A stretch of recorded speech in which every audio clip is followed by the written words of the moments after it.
కృష్ణా జిల్లా చందర్లపాడు మండలం ఏటూరులో బాలికపై సామూహిక అత్యాచారం చేసి హత్య చేశారు. చందర్లపాడు మండలం విభరింతలపాడు గ్రామానికి చెందిన నాగుల్ మీరా, జానీబాషా మరో యువకుడు కలిసి పక్కనున్న ఏటూరులో బాలికను అపహరించారు. ఆదివారం ఇంటి బయట ఉన్న బాలికను కిరాతకులు బలవంతంగా ఆటో ఎక్కించుకుని ఊరి బయట ఉన్న పొలాల్లోకి తీసుకెళ్లారు. ఆమెపై సామూహిక అత్యాచారానికి పాల్పడ్డారు. ఆ తర్వాత సమీపంలోని చెట్టుకు ఉరివేసి చంపేశారు.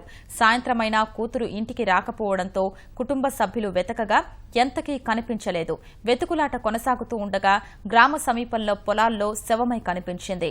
గ్రామస్తులకు అనుమానం వచ్చి నిందితుల్ని నిలదీసేసరికి నిజం ఒప్పుకున్నారు. పోలీసులు నిందితుల్ని అదుపులోకి తీసుకుని విచారిస్తున్నారు. నిందితుల్లో ఒకరు మైనర్ ఉన్నారు. ఈ దారుణ ఘటనతో ఏటూరు పరిసర ప్రాంతాలు ఉలిక్కిపడ్డాయి.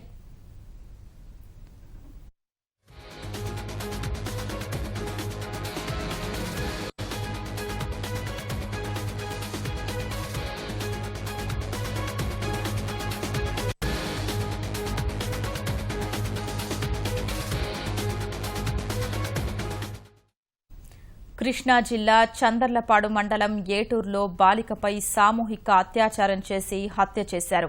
చందర్లపాడు మండలం విభరింతలపాడు గ్రామానికి చెందిన నాగుల్ మీరా, జానీబాషా మరో యువకుడు కలిసి పక్కనున్న ఏటూరులో బాలికను అపహరించారు.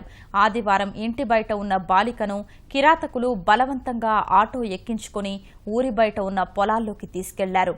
ఆమెపై సామూహిక అత్యాచారానికి పాల్పడ్డారు. ఆ తర్వాత సమీపంలోని చెట్టుకు ఉరివేసి చంపేశారు. సాయంత్రమైనా కూతురు ఇంటికి రాకపోవడంతో కుటుంబ సభ్యులు వెతకగా ఎంతకీ కనిపించలేదు. వెతుకులాట కొనసాగుతుండగా గ్రామ సమీపంలోని పొలాల్లో శవమై కనిపించింది. గ్రామస్తులకు అనుమానం వచ్చి నిందితుల్ని నిలదీసేసరికి నిజం ఒప్పుకున్నారు. పోలీసులు నిందితుల్ని అదుపులోకి తీసుకుని విచారిస్తున్నారు. నిందితుల్లో ఒకరు మైనర్ ఉన్నారు. ఈ దారుణ ఘటనతో ఏటూరు పరిసర ప్రాంతాలు ఉలిక్కిపడ్డాయి.